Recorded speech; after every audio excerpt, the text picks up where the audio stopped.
Hello everybody, and welcome back to our playthrough of Aeon Trespass Odyssey, Cycle 2, I am Emerging Boat, and we are on day 52.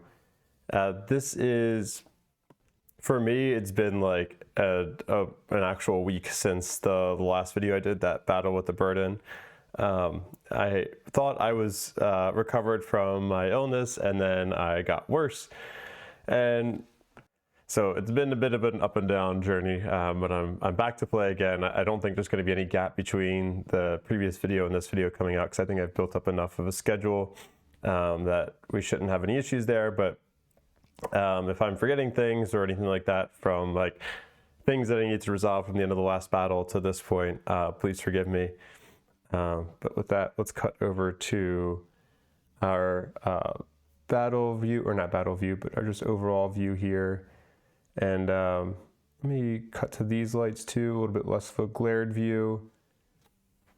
And remember that right now going to the right is really like the true north of going north in Laconia. I had to rotate the map just to make things a little bit easier to handle or to show on camera here. But before we pick up on a very important story point from where we left off in our last video, even though it was a battle video, there was a very important story point. I want to do a recap to talk about just what's happened in the cycle so far, as well as some of the things that have happened recently. So bear with me on that, and then we'll jump into some good stuff. So we, the Argonauts, came to Laconia by invitation of the Nymph, who has in this letter that he sent to us, he proved he has knowledge of the Argo and our adventures in Crete.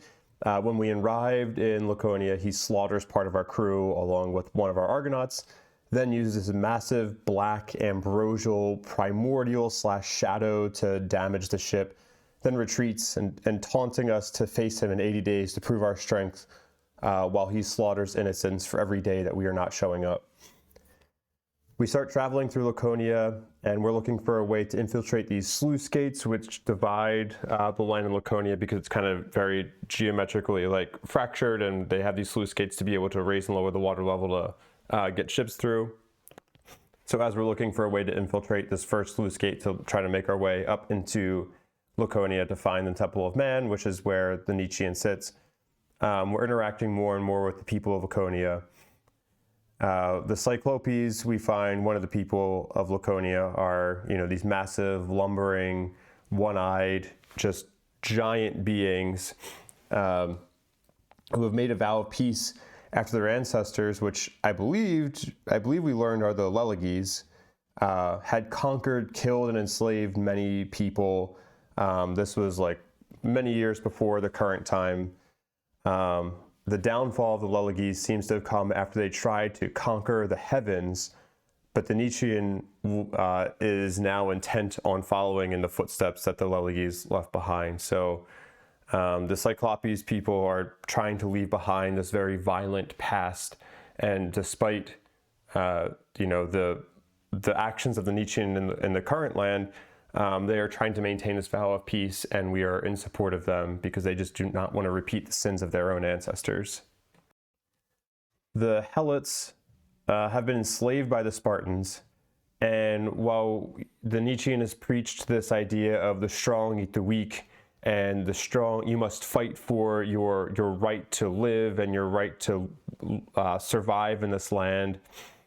The Helots that we've seen had mostly been these like weak, frail people that the Spartans had enslaved and used for like farming, mining, all this kind of stuff. But we also recently found that not all Helots are these weaklings. Like there are strong people, athletic people who have been enslaved, and some of them are actually of Spartan blood. Apologies, I'm still fighting a cough right now. So forgive me if I'm pausing and making the video a little bit choppy. But some of these people are of Spartan blood, and so then we're starting to realize that there's something more going on in the Spartan Empire than just like this idea of the strong eat the weak. Like there's maybe something a little bit more political going on, something else going on with who are the people who are actually getting enslaved, and what is going on with the Spartan Empire in general. But we have had some interesting interactions with the Helots where when we've tried to go into the Balanion to junction with Titans, there have been a few instances where we've actually junctioned into people, into Helots, and we've helped people escape from these work camps this way. We saw some soldiers fighting for like just extra moments for the rest of their people to escape from the Nietzschean and his onslaught of Spartan soldiers. So there's been kind of this, like, we're seeing some emotional like ties to the Helots, but we're also seeing that like we don't really understand how this junctioning process with the Titans works, because it's not just Titans that we're able to junction into. And then it also kind of raises these questions of like, well, are there more similarities between Titans and people than we're giving credit for? So let's see, that's some of the stuff that we learned about the Helots. Meanwhile, the Symmachy, the third group that are kind of this militant group of Athenians, the Symmachy want to stop the conquest of the Spartan Empire. Meanwhile, they're attempting to apparently cover up the fact that they helped the Nietzschean come to power initially because they saw him as this appropriate distraction for the rest of Hellas, because the Athenians wanted to sit and consolidate their own power and become this military powerhouse and become like the most powerful people in Hellas. And so they saw the Nietzschean as like hey, well, if we give him a little bit of support, we see him as enough of a threat to like make the rest of Hellas worried, while, you know, we can just kind of be off to the side and like we'll worry about that problem if it comes to us. Well, the problem of the Nietzschean did end up coming to the Athenians, and once they realized that the Nietzschean was actually going to be a threat to them, it was too late, and now they're trying to stop the Nietzschean, but they're realizing they can't do it single-handedly.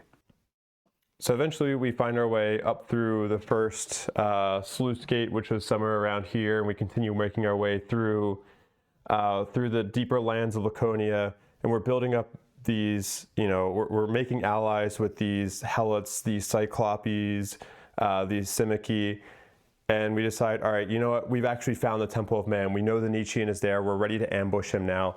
Let's go attack him. Let's bring the fight to his doorstep. So we do it, and we think this assault is going well, and we decide, perhaps foolishly, that while we were doing this assault, we are going to try to attack the Nietzschean head on, attack the man himself. And so we go down and do that, and we quickly learn that no, we still have no chance to kill this man.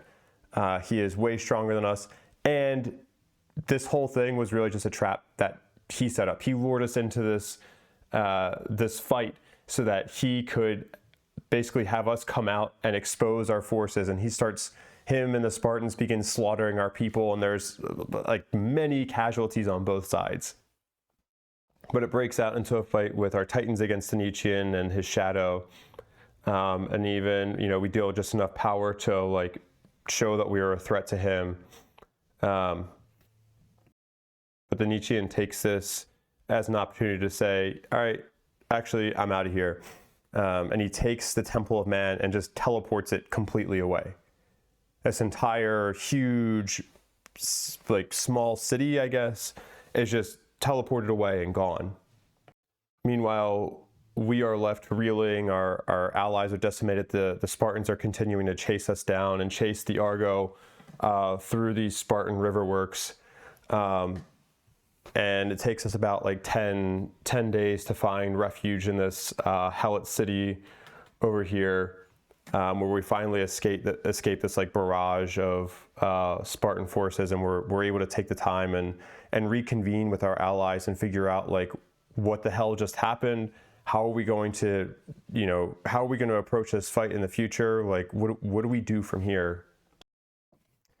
And the Symmachy tells us that their spies learned that the temple is able to move at the whim of the Nietzschean, quote unquote, slipping into some other place before reappearing in Laconia. We also learn that the Nietzschean has an artifact that he referred to as the heart of the sun. And this artifact apparently came from Helios's chariot, and we think that it could be the source of this ability to teleport. And the Nietzschean obtained this while he spent some time doing this conquest within Delphi. While he was there, he also took this stuff called black ice from Delphi. Some Hellists were forced to move it, while Cyclopes refined it into this powdered substance. And what we're, as we're getting all this information from our allies, we're starting to tie this back to how Temenos shifted from place to place in Crete, and almost from almost like in between dimensions, or in like quote unquote in between, right? Because the Temenos wasn't really there. We had to do something to anchor him down, or anchor it down. And we did that using Ariadne's anchor to keep it rooted in one place. Alcibiades devised this plan that, potentially we could use the body of Temenos and Ariadne's anchor to anchor the Temple of Man in place. So somehow we sneak into the Temple of Man, find this heart of the sun that supposedly gives the Nietzschean the ability to teleport the Temple of Man from place to place, and we anchor it into its current location using like a field that we generate from technology that Alcibiades creates from the body of Temenos. And so that's where we are right now in terms of story, is that we're trying to find a way that we can infiltrate the Temple of Man. The way that we want to do it is by using these face masks that the metonym who had infiltrated the Argo previously had carried with them. And so we are finding more and more face masks that we can use to help us with this infiltration mission. So we have a number of them up here. Right now we have 1, 2, 3, 4, 5, 6, 7 of them, 7 identities. And let's see, 3, 4, 5 more. So I think we can get a total of 12. And so the more that we can get, the more help this is going to be when we actually go into that mission. Now, obviously, a lot of things have happened otherwise in the meantime, because the last few videos have all been battle videos where we've fought the Nietzschean multiple times, we got the end, but ultimately we were able to kill the burden as well. So not only did we kill the burden initially, we chased it down to its lair and we killed the burden in its lair. And that's kind of where we left off in the previous video, because after we killed the burden, we take its corpse onto the ship in order to do more inspection on it. And out of the body of the burden bursts this Titan, which I guess, actually, maybe this is now a time I can change up a view and do something different here. Maybe we'll do, here we go, we'll do that. And then let me turn the normal lights back on. No, not those lights. Always do that incorrectly. There we go. Put our little booster seat here.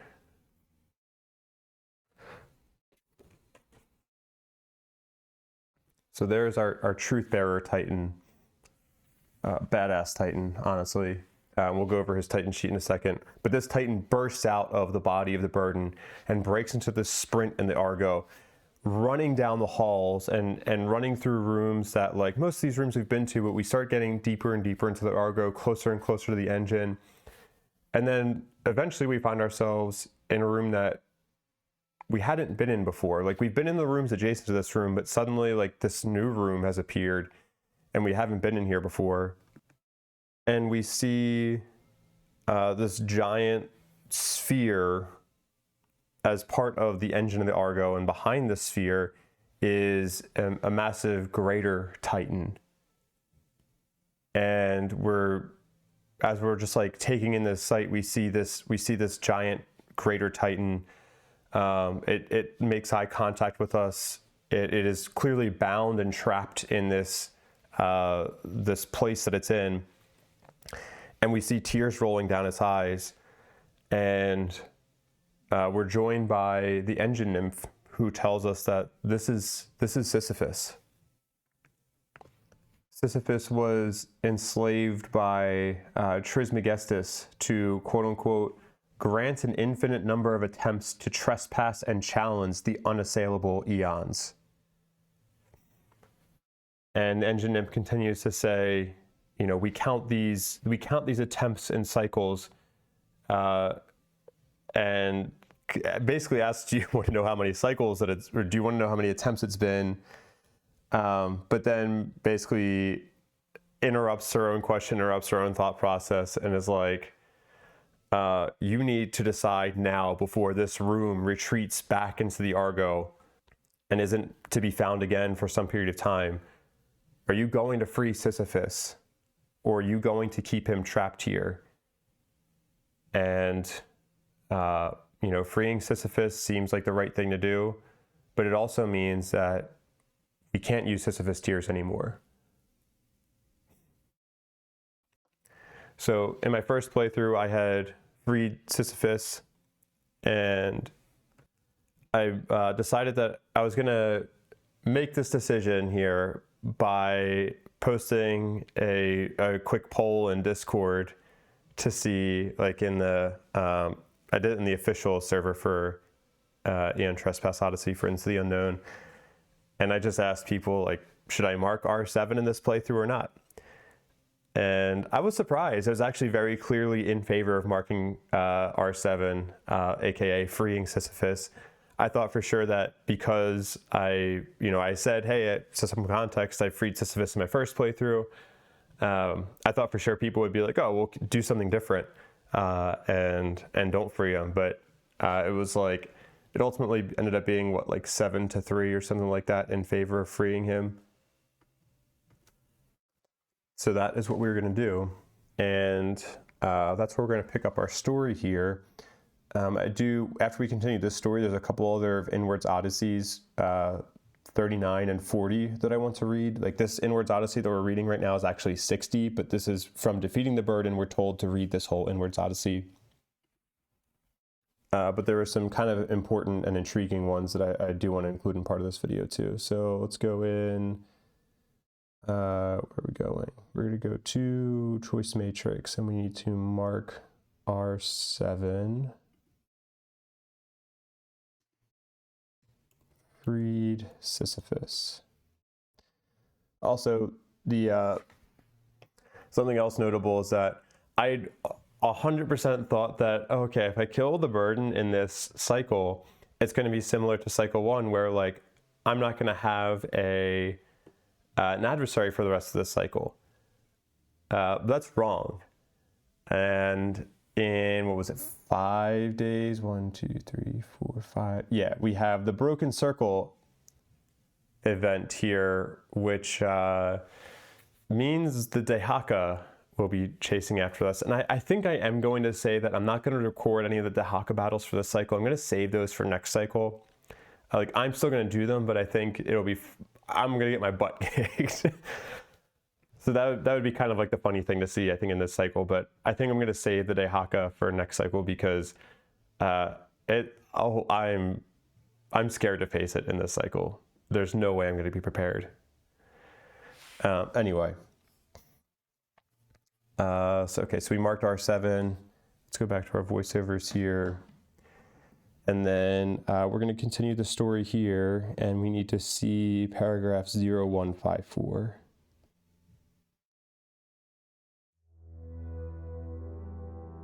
You move quickly to break the shackles binding the greater Titan to the engine. When the gentle giant notices what you are attempting to do, he begins to slowly pull at the chains and cables, helping you help him. For a moment, you feel all the weight in the world. The burden of responsibility crushes you to the ground. The feeling of despair overwhelms you. And then it is gone, the chains broken. Sisyphus claws at his eyes, removing the torture apparatus in one swipe. Then he looks at you with bloodshot eyes, nods, and smiles. Then he rips the artificial burden from the metal harness, cables snapping, casings hissing, and throws it at the discus wall, shattering both. The impact is so loud and forceful that it knocks you from your feet. When you come to, the greater titan is gone, as is the nymph. All that is left is a stone ball on a bronze chain, a parting gift, Sisyphus's burden, or triumph.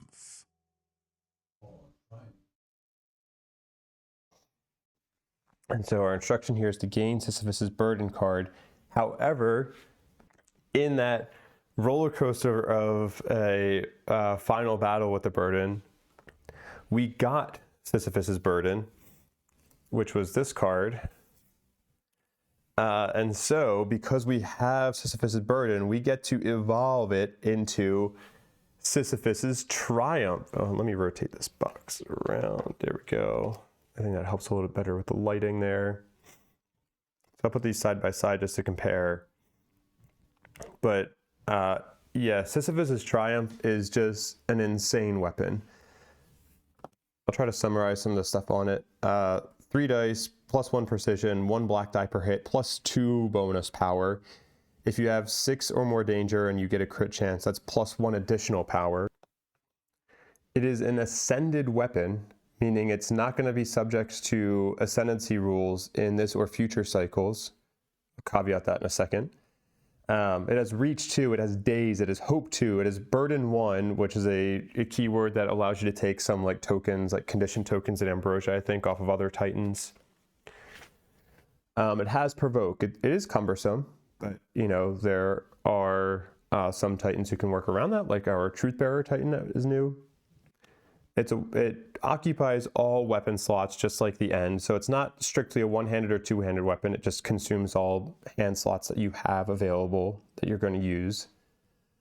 And then its ability, the Rock Transcendent, during the second ability window, place X opening and X break tokens in the Kratos pool, where X is the number of condition tokens you have. So basically, the more burden you are willing to take on from other titans, the more tokens you get from other titans using that burden keyword, and so the number of condition tokens you have. So this doesn't count for like ambrosia. It's specifically condition tokens, which we'll see in future cycles a little bit more. You can basically make this weapon more powerful. Then the ability Sisyphusian Rebound. It's something that we could cover in cycle 3. However, I don't want to get too excited over having this weapon, because if I remember correctly, we're going to be losing it soon. There's a point at which we are going to lose this weapon permanently. And I think that is when we first fight the Dehaka. So maybe we'll get to use it for a couple of fights. I will probably be using a lot of Argo Fate to like postpone fighting the Dehaka as much as possible, so I can try to get more use out of this card, because it's pretty awesome. But like, when we lose this card, you lose it. Like, you cannot use Sisyphus's burden or triumph in the Mnestis Theater or anything like that. I know this is that was a bit spoilery, but whatever. Like, at this point, we're kind of into spoiler territory right here, because it's just I don't know. I know other people have killed the burden in cycle 2. I've never done it before. I didn't expect to be doing it this early, like on day 52. So anyway, we're kind of in spoiler territory there. The Truth Bearer Titan is just a complete badass. Black power die, ambrosia limit 5, bleeding limit 5, despair limit 5. So he has more like higher limits than all the other titans. By default, because most titans only have limits of 4 for those things. He doesn't draw obols until danger level 12. His Kratos table is break and opening at rage 1. He gets a hope token at rage 3. last Titan standing trait makes him even stronger if he's the last Titan on the board. If R7 is marked, then you have Auto Hope 1. So because we freed Sisyphus, we have Auto Hope 1 with him, which is great. Like it is a good reason to, I mean, there's downsides to marking R7 as well. Obviously we can't use Sisyphus tiers, but having Auto Hope 1 on him is nothing to sneeze at. And then he has Elder Might, which says that he can use three-handed weapons as if they were two-handed. And then if you don't use a three-handed weapon, you have Tireless. So if we apply something like that to Sisyphus's Triumph, we can use this as a two-handed weapon. This isn't strictly two or three-handed. We just say, okay, yeah, Truthbearer is using a two-handed weapon right now. This will occupy all those slots, and he's going to have Tireless. So he can ignore the cumbersome trait on this. Tireless is such a cool keyword. It does make you kind of have to use certain, or does put you into situations where you want to use certain weapons with certain titans, so it maybe does kind of restrict your creativity a little bit.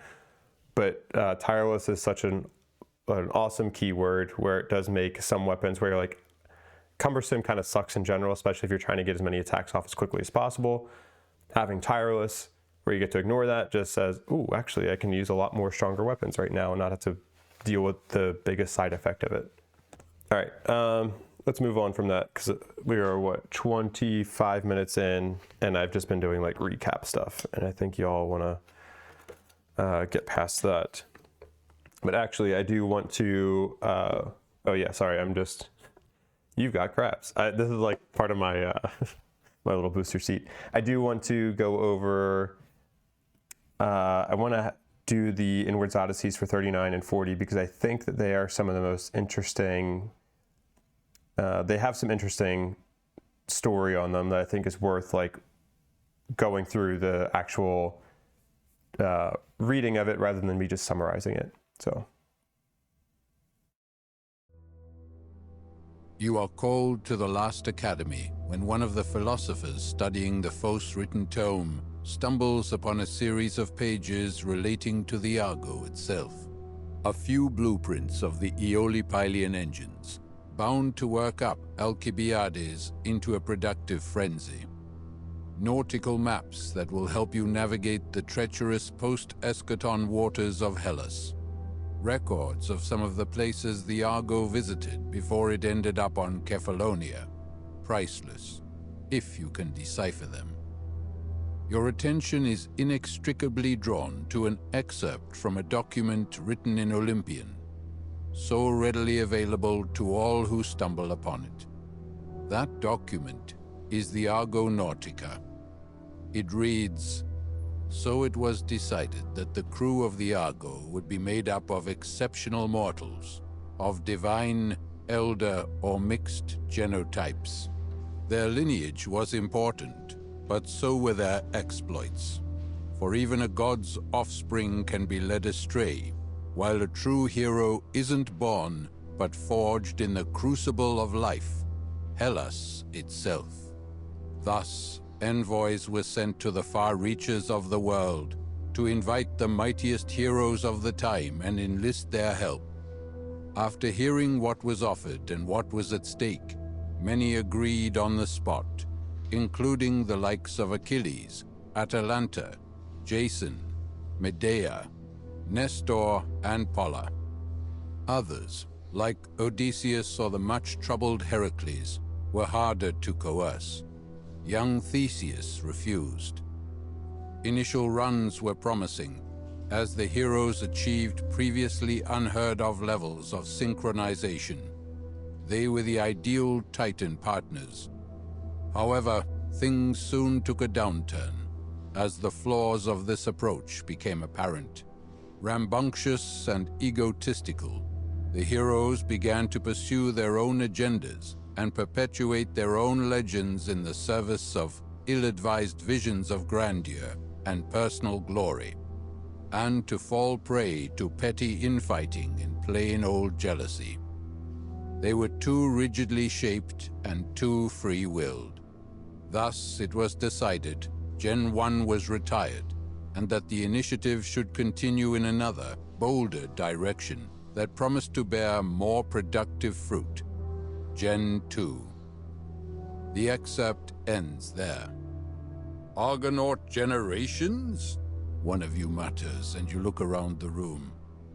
Which one were you? Why don't you remember? And who recruited those heroes of old? That Hermes Trismegistus person who the Nietzschean casually connected to the Triskelion? Someone else? For what purpose? It's pointless speculation at this point, sighs the old priest. I fear this mystery may take lifetimes to unravel. What I can offer you is words of comfort. You are not rambunctious or egotistical or vainglorious. Time and time again, you have faced impossible choices and made the best of every situation.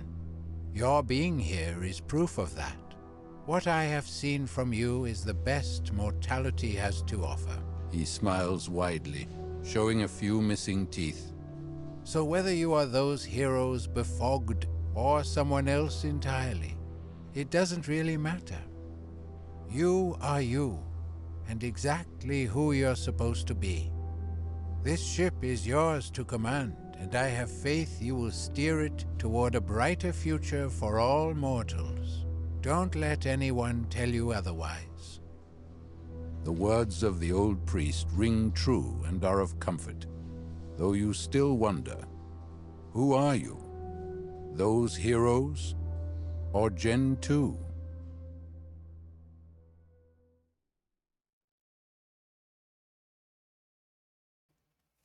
So this was the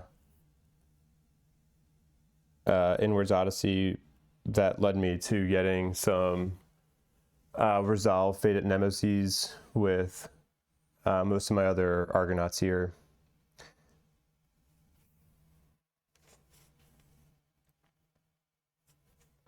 But this is the most information that I think we've gotten so far about the Argonauts in general, and the fact that they're divided up into at least 2 generations here, where Generation 1 had some, infamous names or famous names like Achilles, Atalanta, Jason, Medea, Nestor, Paula. Yeah.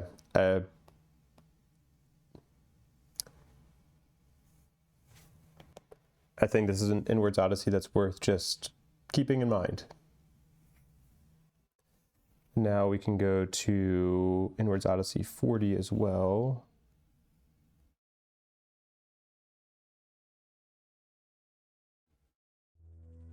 As you stand on the main catwalk of the Titan Stoa, you are filled with hard-to-describe emotions.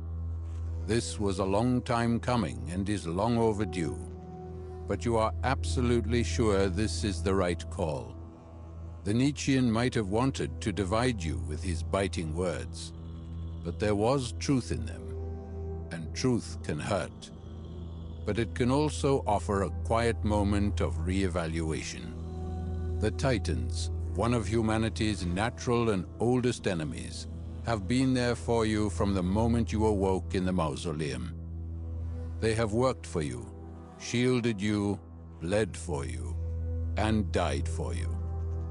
They did all that under compulsion from the Anti-Kratos protocols, the philosophical commands that keep their violent tendencies and destructive nature in check. However, during your voyages, you witnessed more free-willed Titans behaving against type, unwittingly protecting or even helping mortals, and you have felt them in the void of the Triskelion, unrefined, animal-like minds, but exhibiting emotion nonetheless.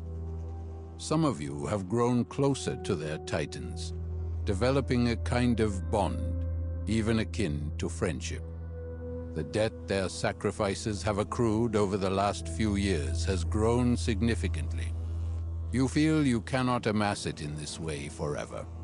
You need to give something back. You look at your Titans, standing tall in the immense corridor of the Stoa, connected to their pens so they do not fall during their sleep, or being cleaned or fed or treated. You realize you cannot let them go. Without them, you stand no chance against the primordials who are ravaging Hellas. Without them, there will be no peace.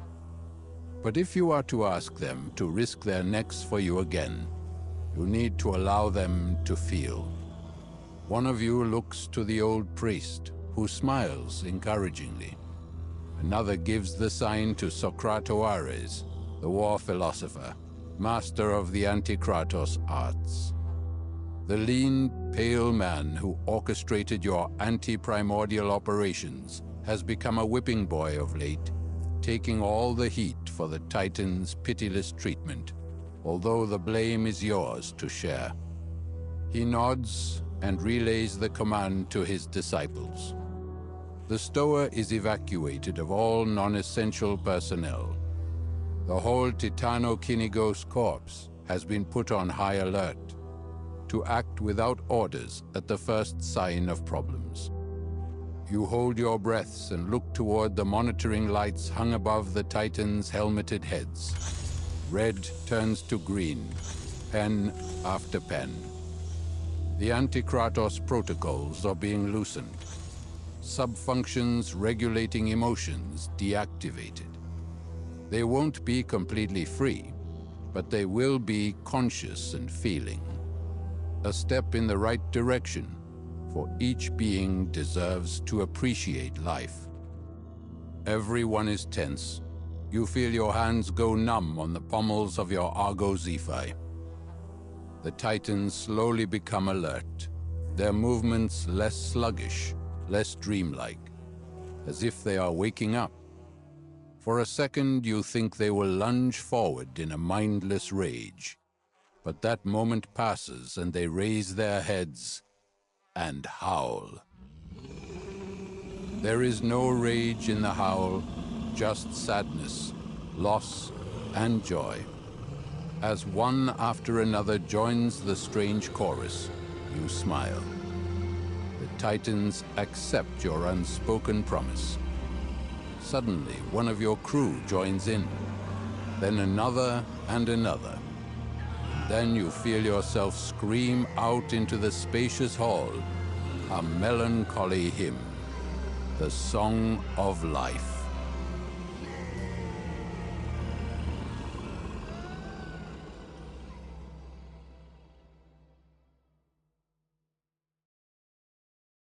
I think he probably saw these new Obel cards come up in the Burden fight.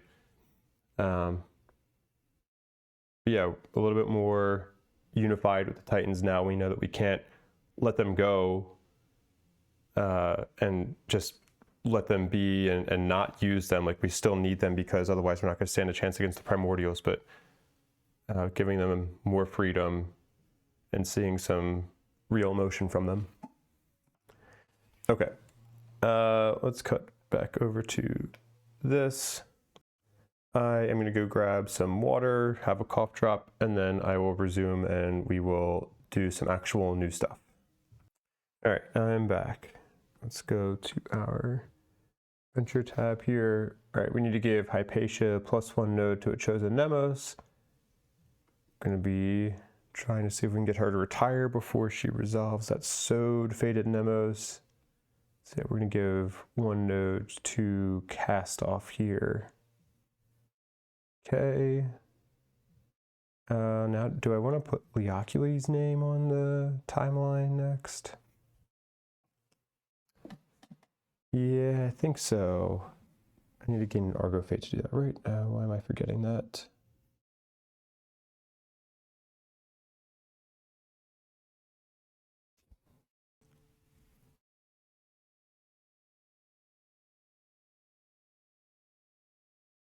Yeah, okay. Gain 1 Argo Fate. Yeah, we're still at 4 Argo Fate. All right, so 7 days from now, it's gonna be 59.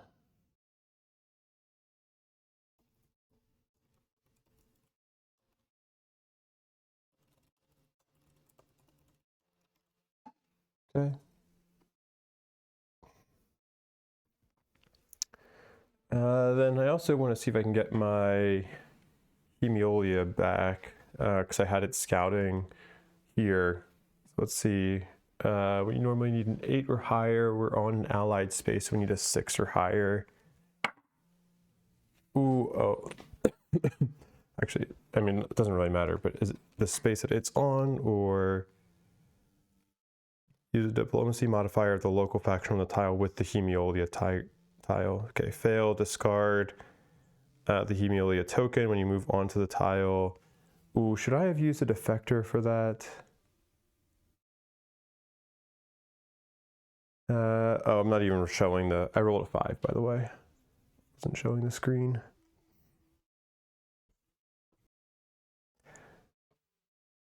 Yeah, I'm gonna say I used a defector for that, so we got this.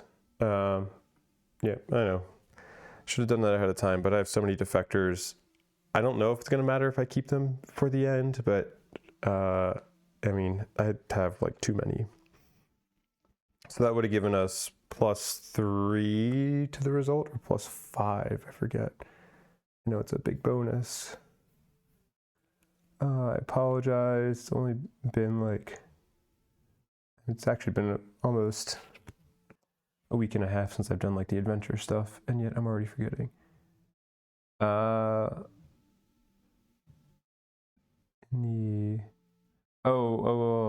Only during the adventure phase, so not during the voyage phase. Oh, perform a diplomacy test or any test in the adventure phase. I see. Oh, interesting. Any test in the adventure phase. I do have to keep that in mind. That could be, maybe I've been underusing that.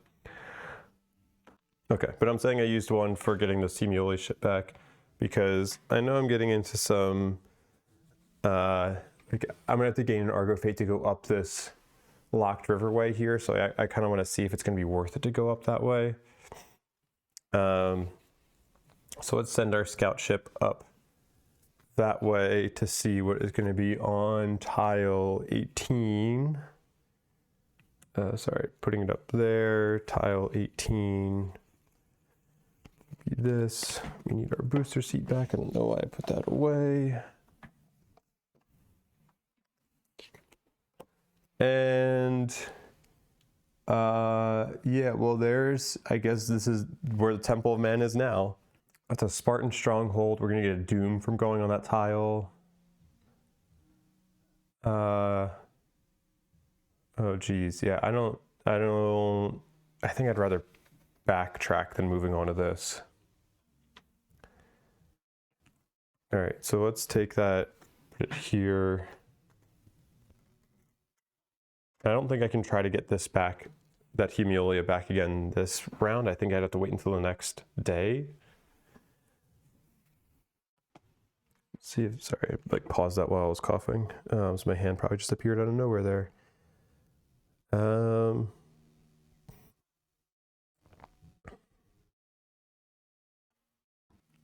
Yeah, I would assume I can only do the recall like once per day. Oh shoot, but if we go, dang, if we come back this way, it's gonna be another Spartan stronghold anyway.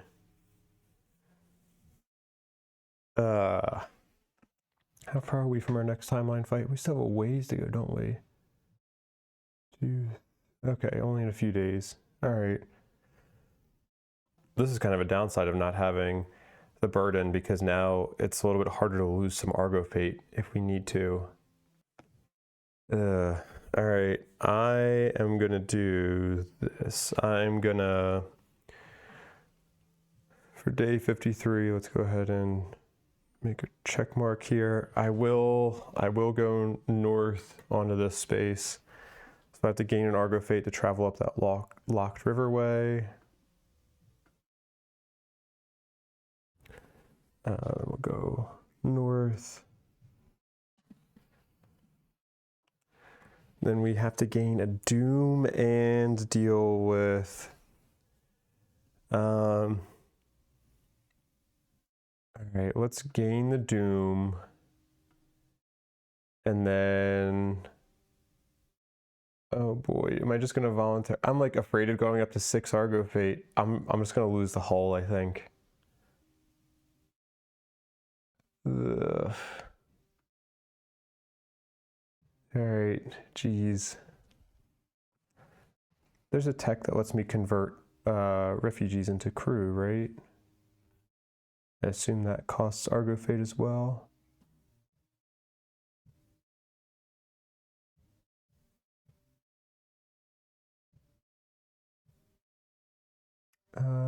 Let's see, where are you?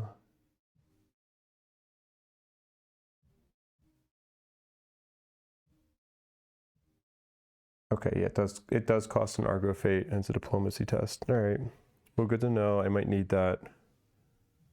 Just everything costs Argo Fate right now, and I don't have any Nymph charges either. So even if I find a city tile, I can't use my Sweets Nymph to get us back down to 0 Argo Fate. All right. So let's see. We did the Doom. We did the Spartan Stronghold thing. We need to get these out here. That there. All right. Now we need to do our exploration. Is there anything else we need to worry about here? No, I don't think so. Okay. Exploration. Gain 4 war resources. Are we allied with everybody right now? No, we still need 1 more for the Symmachy. Okay, so gain 4 war machine resources.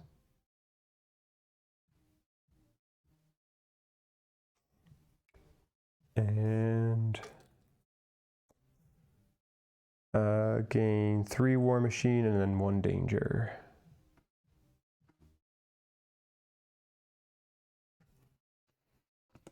I'll give that to Logic Breaker. Oh, actually, one thing I forgot.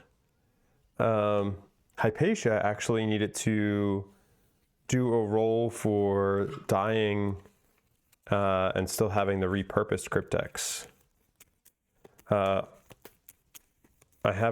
I've just kept these 3 Titans are all dead. And actually I need to put Sky Seer and some others. Okay, actually, I'm gonna pause really quickly and figure out what I should have done during the advancement step yesterday, because there's a few things I forgot to do. Put these back over here. All right, so we are going to, we're gonna lose a Pursuer core, a Chimera Metastasios core, so we could have recreated a Firestarter Titan. Change this to Firestarter.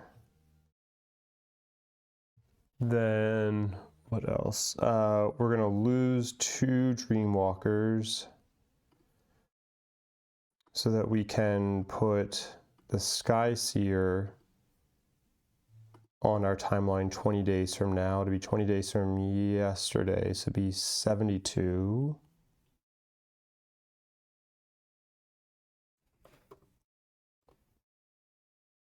What's that event called? Oh, it's just Sky Seer breeding. Okay. Then Logic Breaker will have to wait until we do this Maze Runner breeding, and then we can queue up a Logic Breaker breeding event. Okay. Then I also need to do the roll to see if Hypatia actually would have died potentially at the end of the last fight. So she just needs to not roll a 1 here. It's an 8. All right, she did not die. So she is still alive. Now I think I'm totally caught up from things that I need to do from the end of the last battle. Although also this comes off and this comes off because those are no longer stuck to those Titans. Okay, oh geez, put that back. Oh no, that totally messed up my camera angle. 1 second. All right, I think that's about right. All right, nothing for expedition, nothing for encounter. Advancement, we will have our Maze Runner breeding, so we will get a Maze Runner Titan. New Titan. Maze Runner. Add, and then we're going to queue up Logic Breaker breeding, so we'll lose a Titan here. Back. And in 10 days, I think it was, right? I think so. It'll be day 63. Logic Breaker breeding. Oops.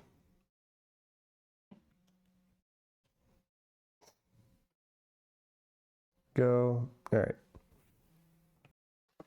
Then we can do our structural advancement, technology, projects, structural. What do we want to do here? Ooh, we may need that, but I also don't really want to be getting one of Argo Fate.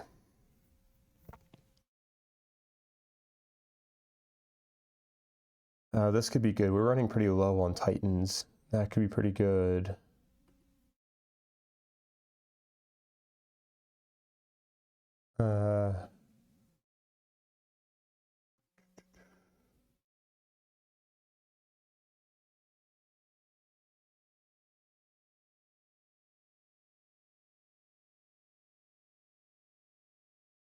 I haven't really needed this because I haven't lost Titans in the Nietzschean fight. Did I? Wait, did I lose Titans in that one Nietzschean fight where I got the end? No, okay. I just double checked and I didn't. I was like, oh no, please don't tell me I wasn't not supposed to have access to some of these Titans. I do really need to get this at some point, but I'm going to prioritize Grand Stoa right now because I really need some Titans. Okay, so 9 days from now. Note Dreamwalker event, so that's going to be day 62.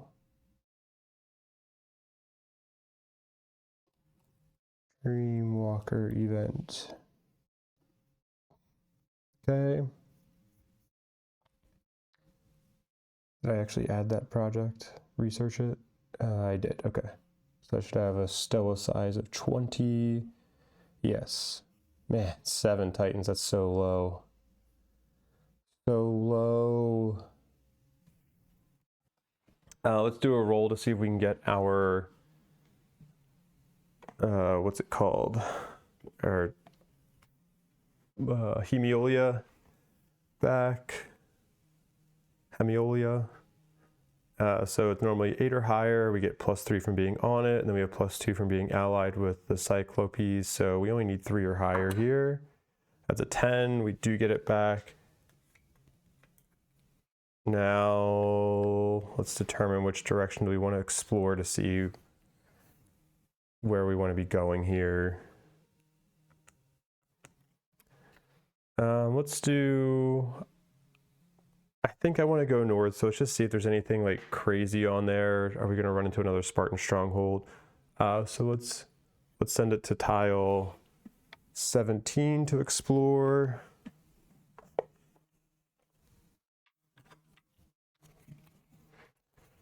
Do tile 17. And oh, there's another Doom. But there's a Titan, there's an adventure symbol. Yeah. All right, it's probably worth it. The Doom is the only bad thing. All right, so that'll probably still end up being the place that we go to next.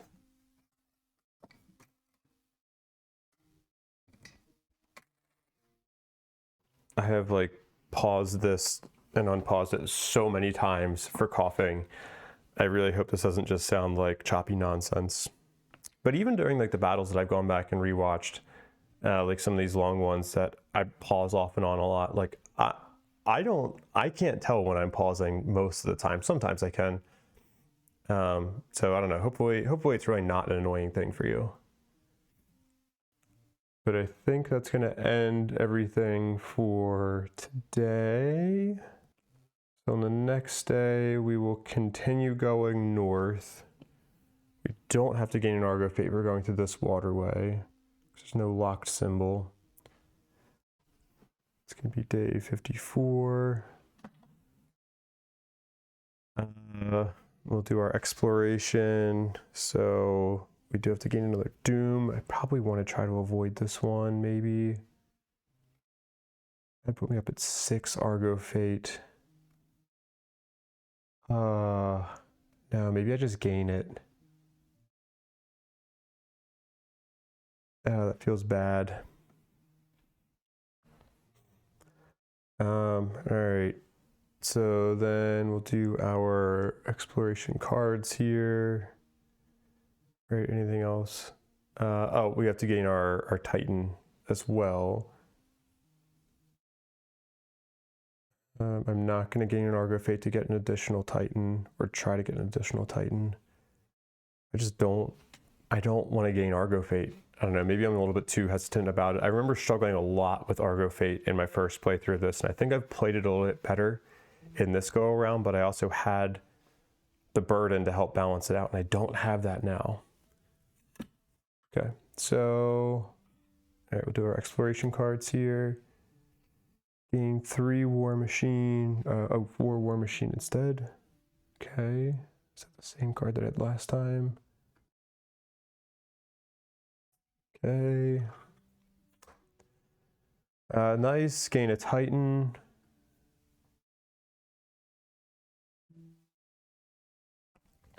And we'll gain a Rage as well. Who do we want to gain that Rage with? Let's just give it to old Otis here. Oh, this can come off too. I'll reset these Titan loadouts when I have to do my next battle. All right, so that's gonna be done with that card.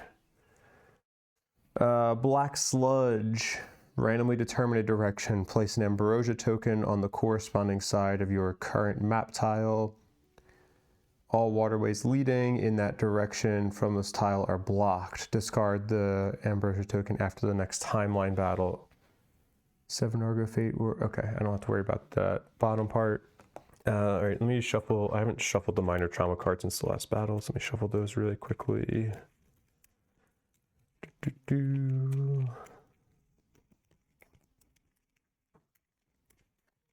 Oh gosh. All right.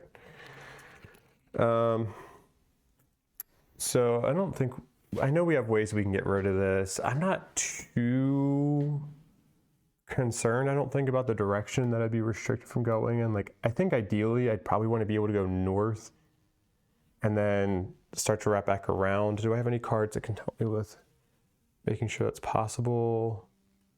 No, that doesn't matter at this point.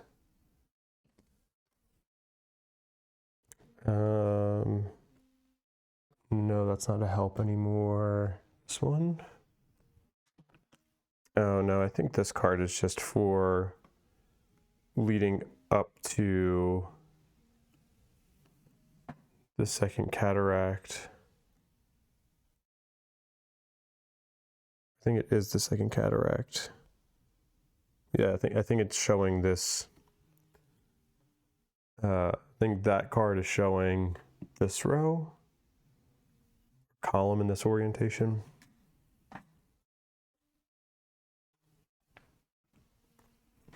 So I don't think I really have much.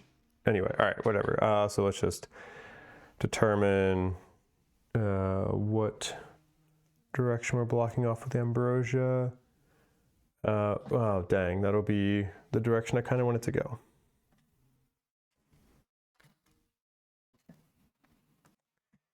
All right, so that'll go back into the deck, put it in the back.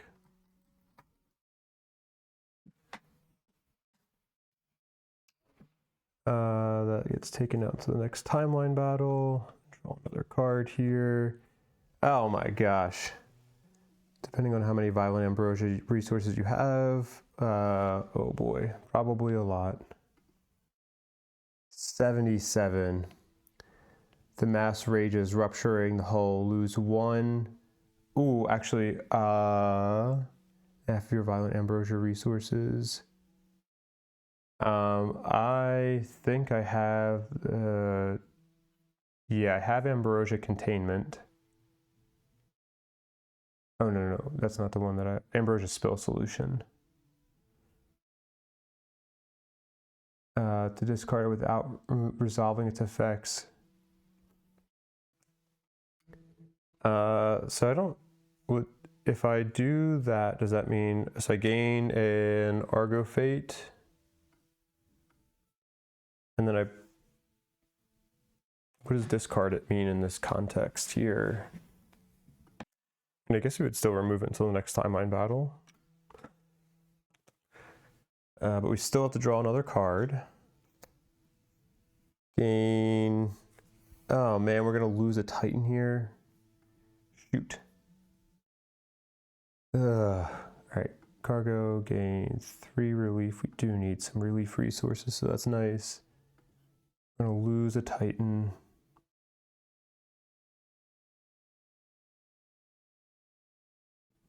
Okay. Then these will get shuffled back in.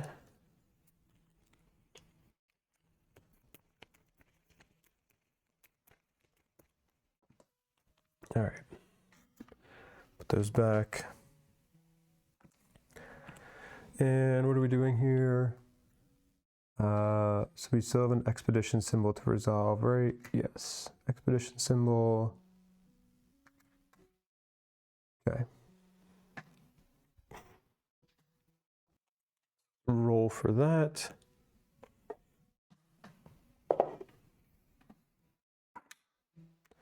That'll be a 4. And I'll check our handy dandy reference page here. Story 3, so 4 means Parable of the Butterfly. So we go to Adventures. Oh, sorry if you heard that gurgle. We could do Parable of the Butterfly, or we could do Misery Industry.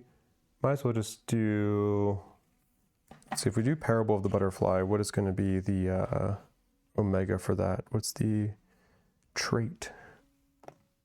It'd be Voyage. I don't think that really does much for anybody here. Yeah, all right.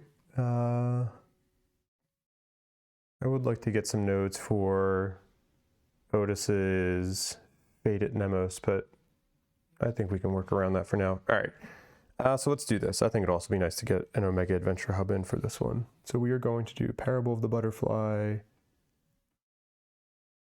Crippled, Chrysalis. Oh, it's Dream. Oh, what was I looking at? Not the right thing. Oh well, I'm already committed to it.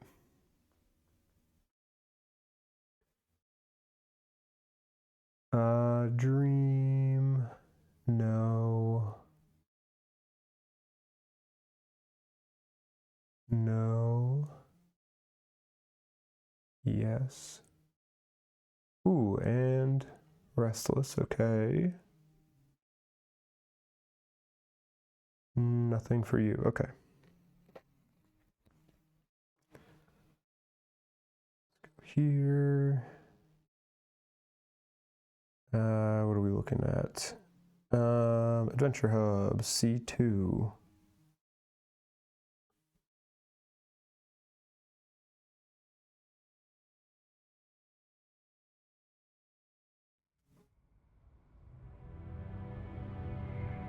As the Argo sails across the riverworks, you think about the stronghold where you met the Nietzschean.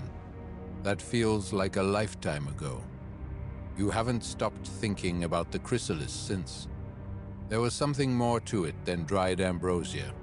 If only you were able to get a better look inside. You join Alcibiades in the bridge Tholos. "We will arrive shortly," he says. You nod as you look outside at the mountains. Such an unusual sight after roaming Laconia's desolate lands. "According to our source, the old king of Sparta, Leonidas, is held in this prison. But getting in won't be easy, especially after our infiltration of the Chrysalis fortress. If you wish to turn back, now is the time to call it. We haven't come all this way to leave empty-handed. The king saw the Nietzschean emerge from the Chrysalis. He's our best option right now. The prison fortress comes into view, a towering structure of white marble tucked into the mountainside. Only one giant elevator connects it to the canal port. Alcibiades nods. How do you want to proceed? They will know we're coming.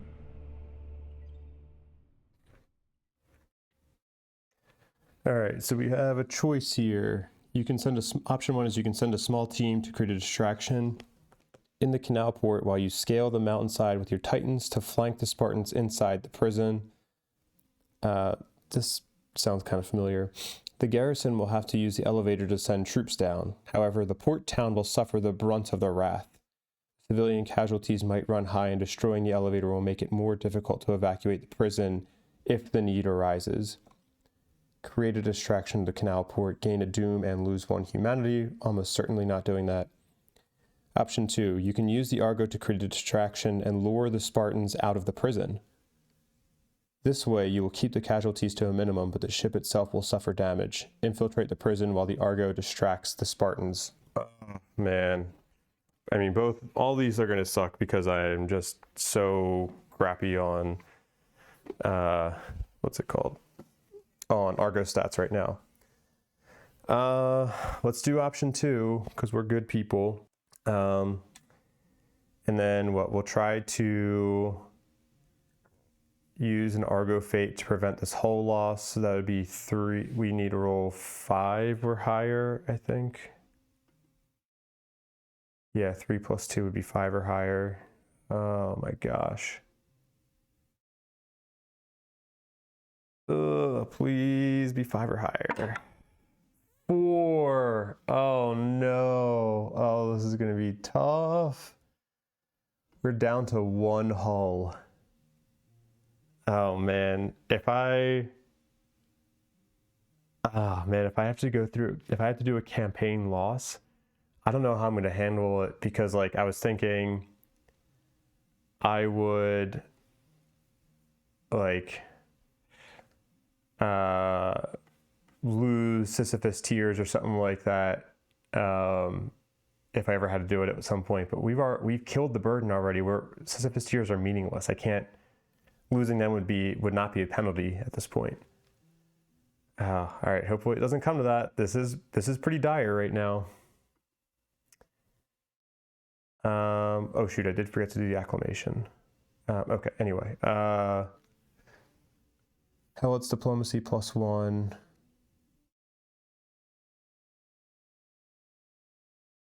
Oh, nope, that's Symmachy. Helots are maxed out already. All right.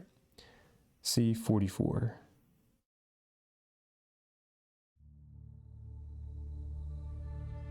You begin your ascent in the dead of night. On closer inspection, the sheer cliff face of the canal wall isn't as smooth as it appears, with many crevices and small ledges to grab onto. The Titans make swift work of the climb. As the sun rises on the prison fortress, you watch the Argo sail into view.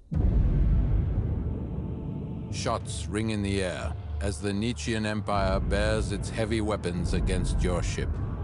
You see Spartan troops spill out of the prison fortress to try and board the Argo, its bow almost as high as the canal cliff itself. This gives you the opportunity to take them by surprise. The Titans clamber onto the cliff and cut between the garrison force and the fortress. One Titan enters the gate and blocks it from closing, while the rest charge into the rear ranks of the exposed Spartan party. Pushed to the edge of the cliff, the Imperials would rather board the Argo than plummet to their deaths, so the fight spills onto the Acropolis deck. However, there is no martial force in this world that can withstand a Titan attack. It's over before it has really begun. If D4 is marked, let's check, was D4, it is marked. Oh, this is not Eli, it's Effie.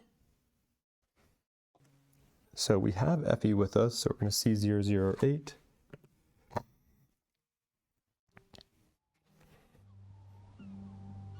As you get down from the pauldrons, the crew member next to you loses their footing. You catch them before they tumble down the Titan, but frown at their light weight and small size. Once you disembark, you rip their hood off and discover one of the boys from the Chrysalis stronghold who somehow snuck onto your team. This is not a place for boys, Effie. You growl. I'm not a boy, and my name is Iphigenia. I know it's dangerous, but I can fight. I won't stand by while others risk their lives. You sigh. Babysitting was not a part of the plan, but you can't send her back now. The reprimand will have to wait. Stay close and don't do anything reckless, you say as you move into the prison. Effie nods, grips her dagger tightly, and follows you.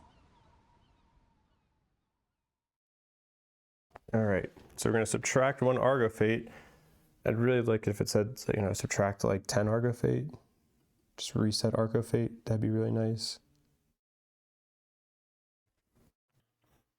Then a bond forms between Effie and the party leader, so we can choose the party leader and then decide who Effie's going to form a bond with. Who is furthest? Wow, we could do Leocules would be good.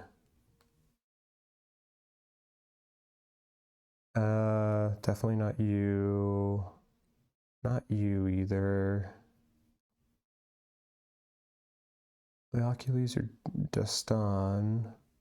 I've been kind of stacking some good things on Leocules, so it's actually we're going to get +1 courage. What is? Yeah, you could use 1 courage.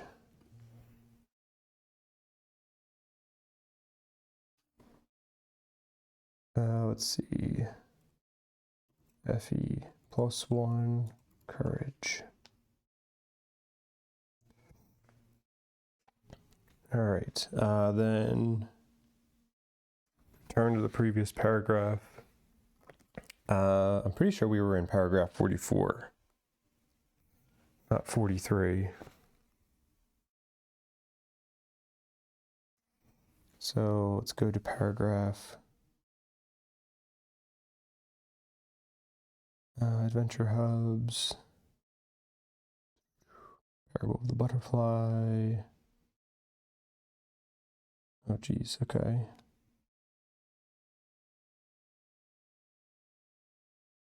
Oh, sorry, you're not even seeing what I'm doing. Here we go. The option return to paragraph, it only had an option to return to paragraph 43, so, oh, geez. I had to manually go back to 44 here. You quickly enter what looks like an empty prison, which puzzles you. Could this be a trap? And the king bait? At this point, it hardly matters, as you've already committed to this operation and you need the information he possesses. Since the Titans can't fit inside the prison blocks, you leave them on guard duty. As you move between the cells, prisoners reach out to you through the bars and beg you to free them. One after another, their voices join in a pleading song, which only adds to your nervousness as you look for the king.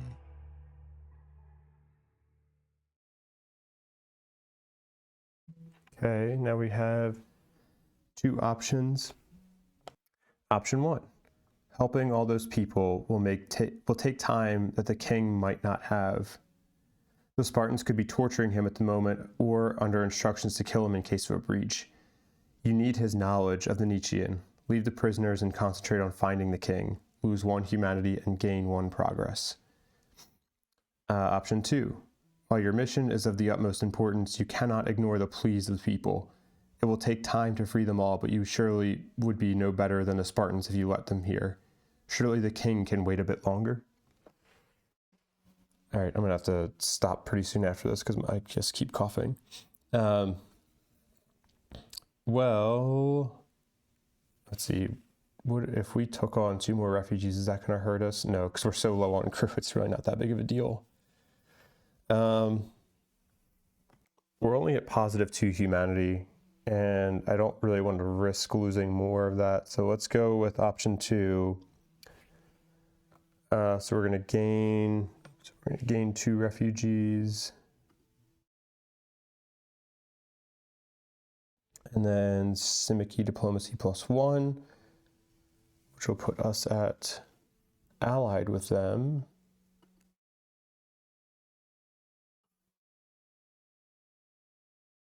Let's go 00 or 0290.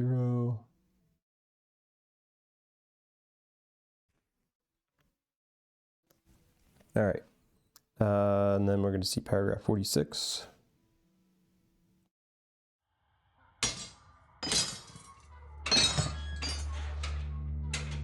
Cell after cell, you free the prisoners and escort them back. You feel several hours have passed, but it couldn't have been more than a dozen minutes. And yet it might just be time the king doesn't have. Eventually, you reach a large door at the end of the prison block. A small corridor inside leads to a single cell, slightly larger than any you've seen so far. A flight of stairs disappears into the ceiling. Everything is quiet. Dreading what you will find in the cell, you slowly approach it until you finally see the body of the old king of Sparta. Once a powerful and regal man, strong in mind and body, now a wrinkled corpse. Anger surges in your veins. You are too late. The dagger that slit his throat is still on the floor. The door hasn't even been locked. Strands of hay from a dirty cot create a trail from the cell to the stairs, where the killer must have fled while you were helping the prisoners. All right, now a random Argonaut gains the Consumed by Rage affliction. If they already have it, gain 1 doom instead. So nobody should have the Consumed by Rage affliction right now. At least I have not been playing with anybody as if they have it. Yeah, okay. We don't have the technology yet that would allow us to get rid of it, so hopefully we don't get it now. Well, I mean, we're going to get it, but I'd love for it to go to Hypatia. It's going to go to Otis, 0, because he rolled the lowest. All right.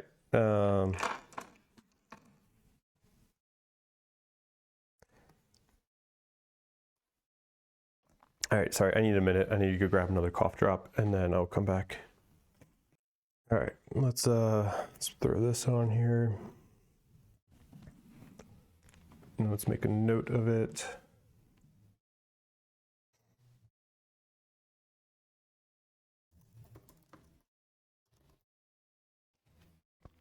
Okay.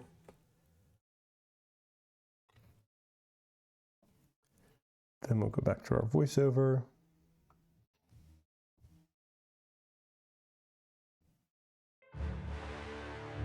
So reliable, that morality of yours. That voice, beautiful and exuding confidence. A man with flowing blonde hair and piercing blue eyes awaits you at the top of the stairway. The Nietzschean. You have received my invitation and promptly arrived. I do appreciate it, Argonauts. So it was a trap, after all. The Nietzschean smiles and crosses his arms behind his back. Okay. FD4 is marked C48, which it is. Are you running out of men? Must you recruit children? He says as he looks at Effie. You hold her back before she can pounce on him and get herself killed. Girls? He adds with a hint of disdain. You take a step forward. The heart defines you. We Argonauts are all equal. Iphigenia beams and your crew steps with you, forming an unbreakable line woven through hardships and all the moments you have shared aboard the Argo. The Nietzschean only laughs at your display of unity.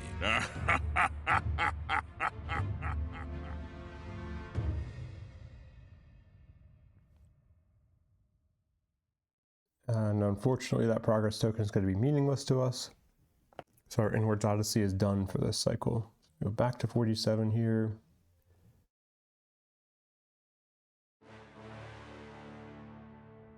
Do you know why I do this? Why all this suffering is needed? Because you're a murdering psycho? The Nietzschean looks discouraged. He sighs, shrugs. You really believe that, don't you? You think I take pleasure in death, in pain. I embrace life. I cherish freedom. But there is a price for both, and someone has to pay it, and you clearly cannot. You're weary of the Nietzschean's mind games, but you need to keep him occupied. You came prepared, too. What do you mean? The party leader asks, seemingly taking the bait. The Nietzschean smiles bitterly.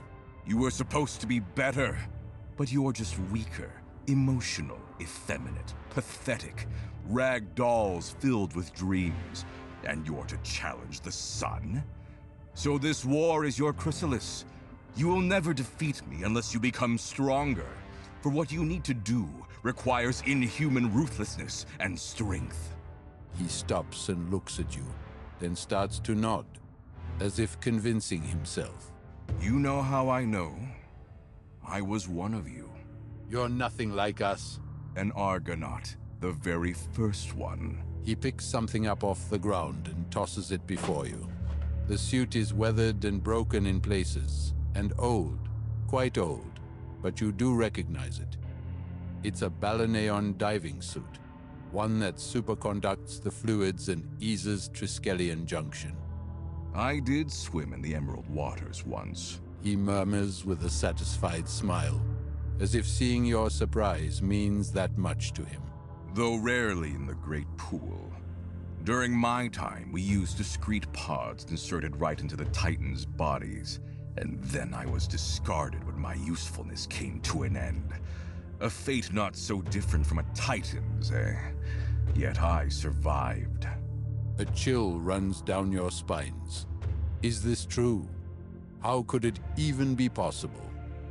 That is not something they will tell you, those who really steer the Argo. They don't want you to know. And I am now a giant unto myself, with no need of any Titan. I will my presence upon this world. He lowers his head. I see you still don't believe me. Give it time. Search for my old sword, the red polis of the Leleghese Empire, in the bulkhead beneath the mausoleum. It should still be there. You look around you, eyeing the exit. The Titans you've left outside are in position. We will consider what you have said. The party leader bows. Let us take our leave, so we can do that. I would have honored your plea last time we met, but not today. Today there is a toll to be paid, a price in blood or conscience. Leave alone without your crew and the strays you picked up along the way, and I will let you go freely. He smiles wickedly. Or fight your way out of this mountain and pay the price of the unity and compassion you hold in such high regard.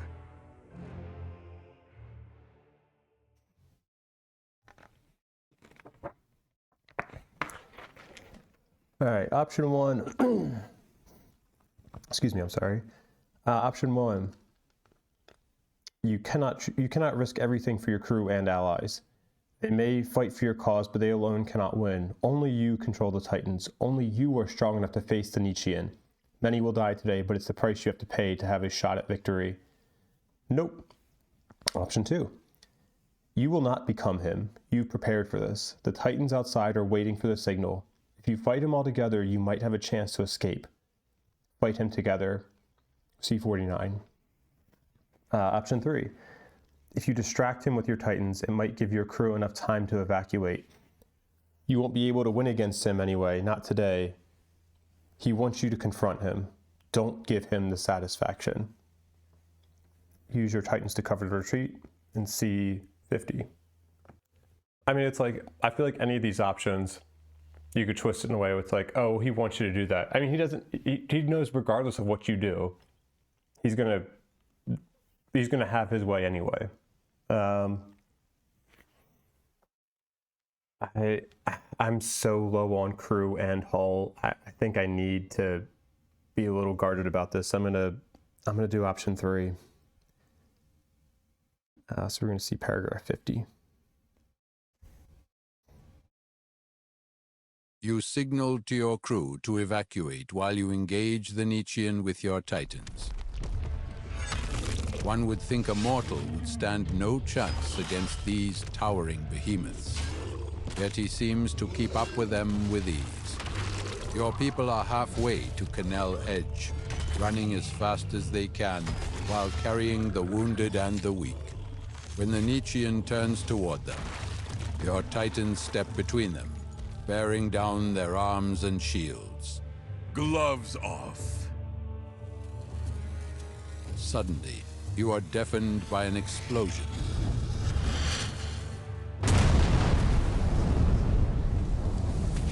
You fall to your feet, feeling heat on your cheeks. You force yourselves to look back. A towering pillar of fire reaches toward the sky from the ruins of the prison fortress.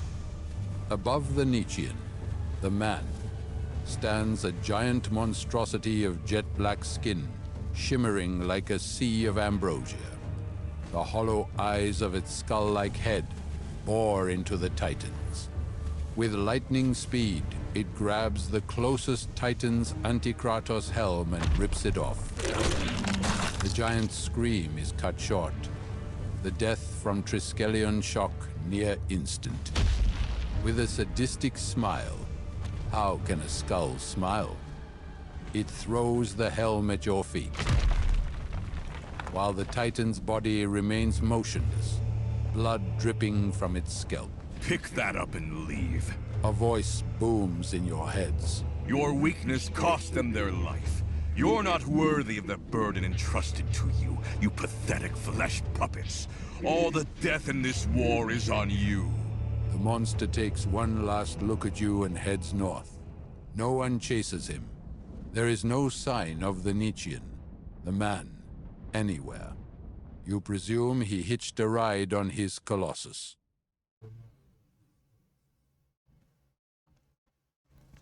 Alright, so we have to lose a Titan here. Go to our Titans. Man, just as we're starting to make some progress getting some Titans back, we're just not in good shape overall with our Argo stats. Then Argo fate is not 7 or more, so we do not have to lose 2. So now let's go to paragraph 25. Back on the Argo, once the wounded have been tended to, the dead have been mourned, and the newcomers have been welcomed, you join Alcibiades and the old priest on the Acropolis deck. "We lost good people today," the old priest says, "but our goal is getting clearer. We have learned many things about our enemy today. Do not lose hope, for the Nietzschean will be defeated eventually." Is it true, what he said, that he is an Argonaut? The old priest gives you a puzzled look. "I do not know. Maybe he just wants to drive a wedge between you. But," he says with a sigh, "that sword he mentioned, it would be prudent to investigate." The deck beneath the mausoleum is empty. A maze of spacious chambers and bulkheads with no clear purpose to them. However, on the 3rd day of the search, the Argo Works salvage crew discovers an irregularity. A metal thorn rammed into the ship in a fit of titanic anger. A sword made of enriched iron, but of a vicious red tint, emitting hate. The Nietzschean told the truth this time.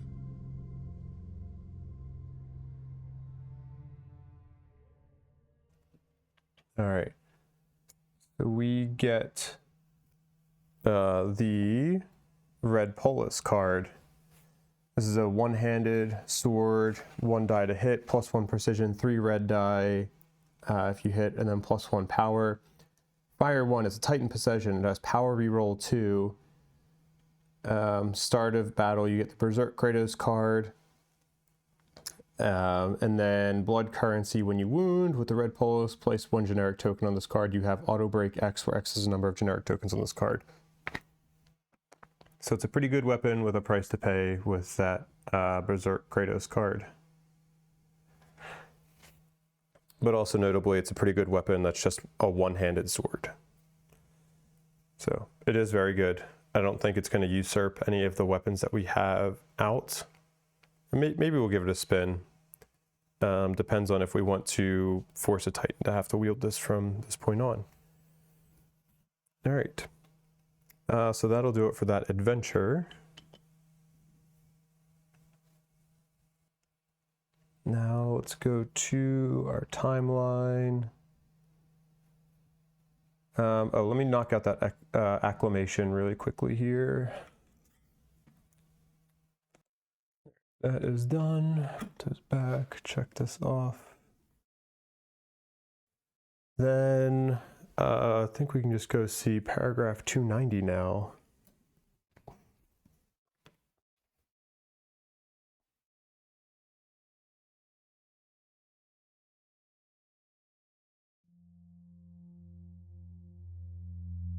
Suddenly, you find yourself accompanied by Siagra, the Symmachy spymaster.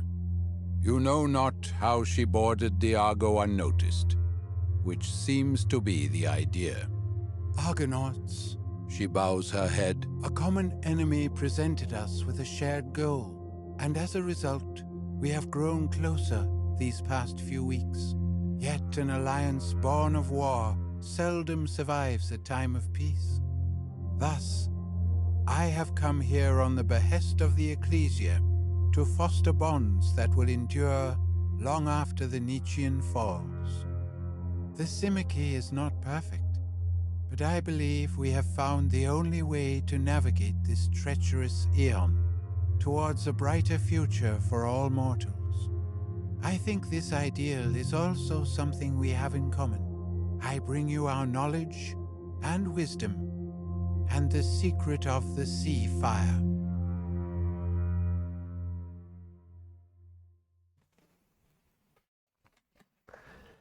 Gain the Rendezvous Trireme Technology card, the Archon Pauldron card, and the Knowledge Nymph Summoning card. You do not lose the... Okay, so let me grab these really quickly. Okay, so first off, we have our Knowledge Nymph here. This is a Voyage Summoning Nymph. Argo is on a city tile, and then on this day you cannot use Voyage technology abilities. To summon it, we would spend a charge, and then we would spend a charge, and then we would do an adversary activation, and we immediately research a combat or structural technology. So this can allow us to get more technologies. Then we have the Rendezvous Trireme Argo ability card. And this is a Trireme special ability. I will go into the rules of using this if I end up using it, but it's basically like a ship that can go into the Spartan Riverworks tiles and provide some support capabilities. But I don't know if I'll be using that very much at all. And then we have the Archon Pauldron card. And actually, this is the first Pauldron gear that we're getting, so we have to go back and read an Inwards Odyssey for this. Archon Pauldron is unique. It has Motivate 2, which is cool. When you're about to suffer a Warrior's effect, which is on some of the, I guess some of the BP cards from the Chimera? Is that right? Roll a d10 on a 7 or higher, ignore it. And then it has Argo, or not an Argo ability. If you gain a Fate and use a charge, you place a top BP card at the bottom of the deck. So really cool effects on this card. This actually would have been really helpful to have for something like the Burden fight or the Nietzschean fight. So if you can get this before you fight those two, very useful to have. Let me put the knowledge nymph over here. And did I write on our Argo sticky here which IO I need to see? Yes, IO 29. Okay, let's pull that up.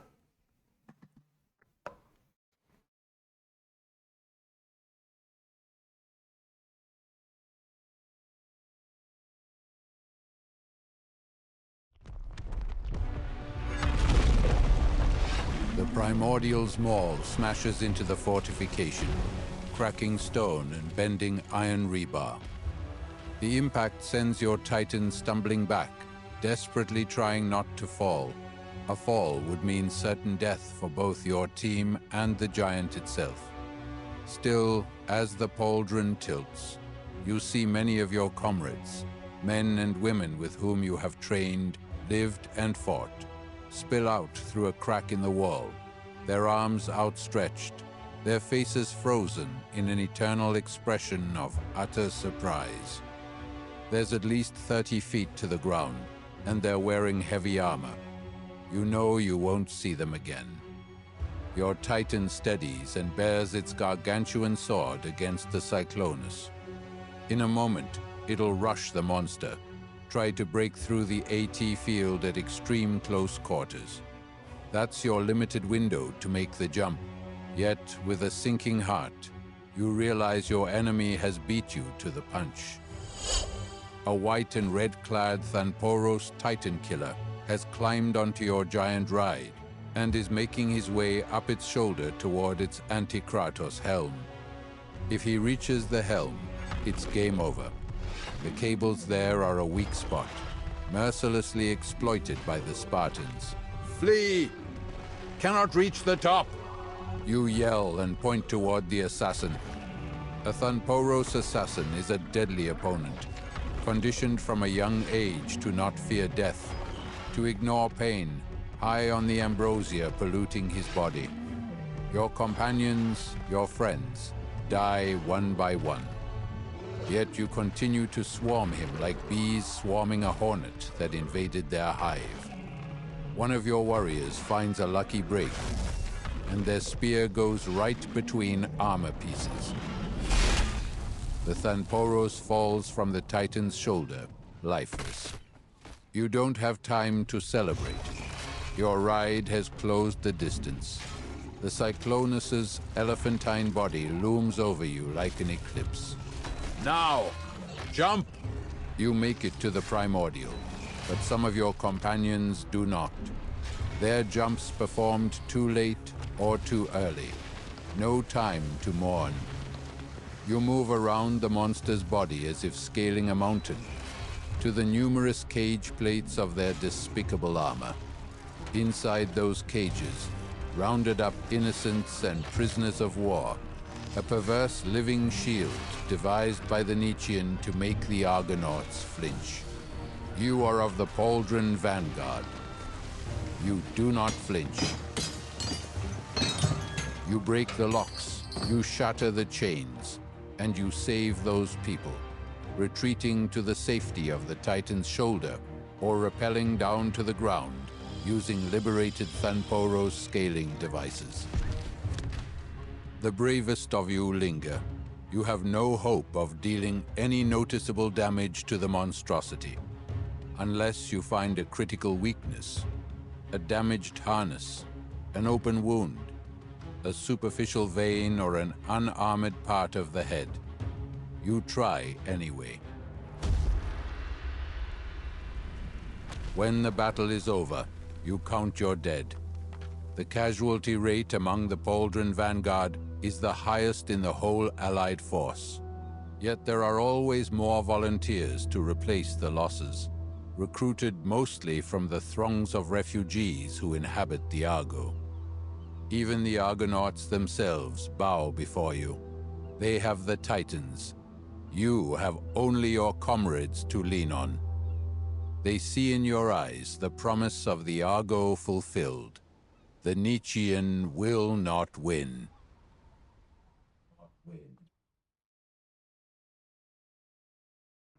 All right, so we're going to assign the support specialization trauma card here to a Titan, which is an amazing Amazing.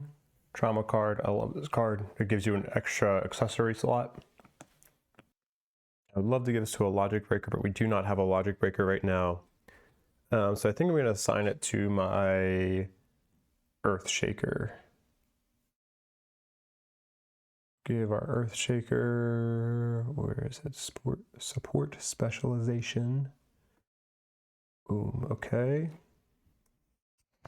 Then additionally, 2 random Argonauts gain the Pauldron Vanguard Operations boon. Whenever they have a Pauldron gear equipped, you gain +1 precision.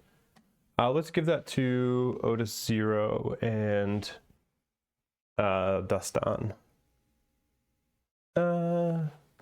Actually, let's do Leocules and Otis 0.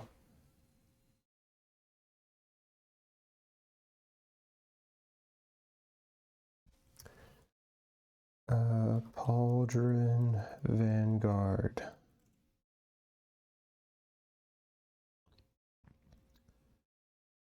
+1 precision when using Pauldron.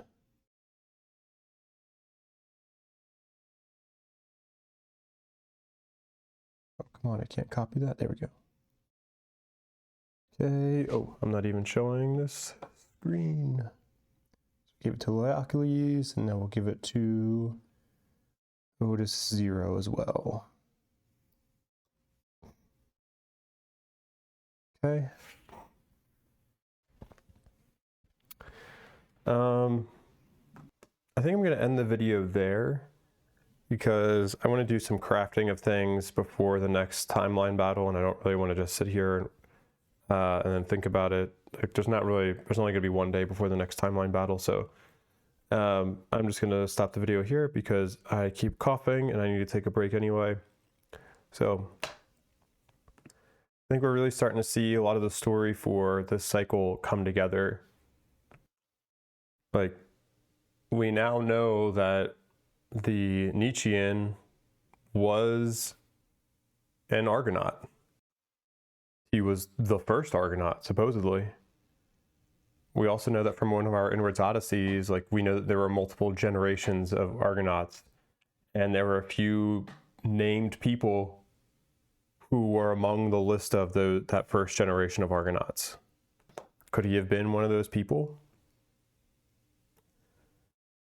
Maybe we'll find out. Yeah, I think we'll go ahead and call it there. Thank you for watching. I appreciate it. I'm not sure what the next video is going to be. Maybe it'll be the next timeline battle. Maybe I'll just, once I'm ready to do that battle, maybe I'll record that. Otherwise, I did do a bunch of, I know the battle videos tend to get more views anyway, but I do like having a balance, somewhat of a balance between battle videos and story videos. But the next battle would probably be a good one to do because we'd have less powerful Titans. Maybe we would do that with kind of like a more, I don't know. I mean, at this point, a lot of the gear that I have, because I've also killed the burden, and a lot of the gear that I'm going to craft or potentially craft at the end of or during this advancement step is going to be pretty good. So I don't know. I would like to do another battle of like a higher level primordial, but not using like crazy good gear, because maybe that could be beneficial to some people seeing that. But I guess the other thing that I'd be open to doing too, because of the way that I'm running this playthrough and I'm trying to do these hard challenges, which therefore I'm going to have really good equipment that I'm pretty consistently using. I don't know, if people want to see me do a battle with some given setup, I'm happy to kind of do almost like a fake Menestus battle, like Menestus Theater battle, like not using Menestus Theater levels for the primordials, but if you're just looking for like, hey, you know, I could use some thoughts on how to approach this, like if you want that, I would also recommend adding somebody on Discord, on the Discord channel. They posted a bunch of guides a couple years ago onto I'm pretty sure they did it on Board Game Geek, of just guides for the primordials and how you can go about approaching them at the different levels. So that could be a good resource. But also, if you just want to watch me take on a primordial with like some certain gear loadout, like not using like crazy good titans or crazy good gear, let me know, and I'm happy to do like a recording of that. Maybe at some point I'll do like Menestus Theater recordings as well, but that one I'm just less sure about because I don't know how much of the Menestus Theater I want to go back and redo. So maybe I'd just be picking up where I left off, but also where I left off, I had some insanely good Menestus Theater gear. And there's some Menestus Theater gear that's just like changes the way that you play the theater from that point on. So anyway, yeah, if you have interest in like whether it's an in-cycle battle or it is an out-of-cycle battle, maybe I'll mention this in one of the battle videos too, so that if you're just somebody who only watches the battle videos, you can get this information too.